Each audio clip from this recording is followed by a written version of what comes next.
Si nous regardons les aquariums avec des yeux d'enfant, il y en a d'autres qui les observent avec un regard plus scientifique. Depuis 10 ans, les biologistes du Muséum d'histoire naturelle collaborent avec l'aquarium tropical de la Porte Dorée. Comme Isabelle Domar-Coulon, spécialiste du corail, qui vient ici étudier à la loupe ce petit animal fragile des mers tropicales.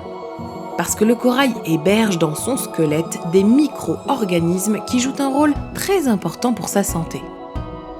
L'objectif de l'ensemble de ces recherches, c'est de comprendre comment le corail peut mobiliser la diversité de ses partenaires microbiens, parce qu'ils vont apporter au corail des nutriments pour sa croissance, pour mieux résister aux épisodes de blanchissement. La période de blanchissement est un phénomène de dégradation du corail. Il perd sa couleur et devient plus vulnérable. Et pour les biologistes, cette collaboration avec l'aquarium tropical leur permet d'observer le corail dans des conditions idéales.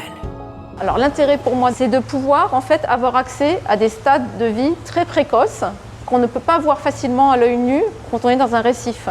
Mais ces recherches ne pourraient pas avoir lieu sans l'aide des aquariologistes, véritables techniciens des aquariums, comme Jean-Daniel Gallois. Nous prélevons des colonies dans ces aquariums qui sont présentés au public. Nous les bouturons et nous en faisons des petits modèles qui vont être étudiés par les équipes du muséum. Des petits modèles d'une espèce bien particulière de corail, c'est le Poecilopora d'Amicornis. Regardez! C'est l'intérêt de cette espèce de laboratoire, c'est qu'on a accès à l'ensemble de ces stades de développement. Oui, parce qu'avant d'être de jolis coraux, ce sont d'abord des œufs, puis des petites larves appelées planula.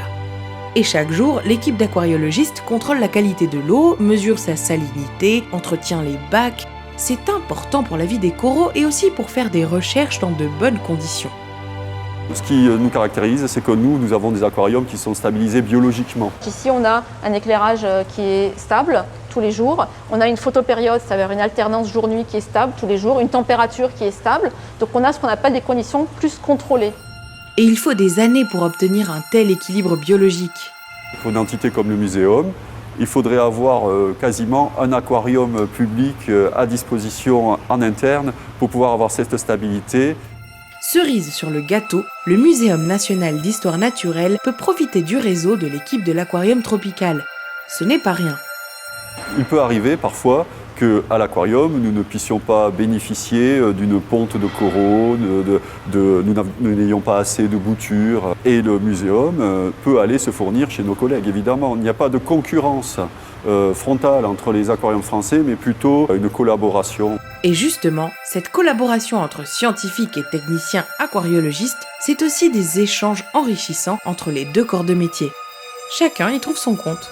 On profite des connaissances acquises par le muséum pour pouvoir améliorer nos techniques aquariologiques. Il découvre des choses au niveau de la biologie de ces colonies, ce qui nous aide, nous, à mieux maintenir ces colonies coralliennes. Donc on crée un cercle vertueux. En fait, ils ont une connaissance du comportement et une connaissance empirique qui, dans pas mal de cas, est assez complémentaire de nos connaissances plus théoriques.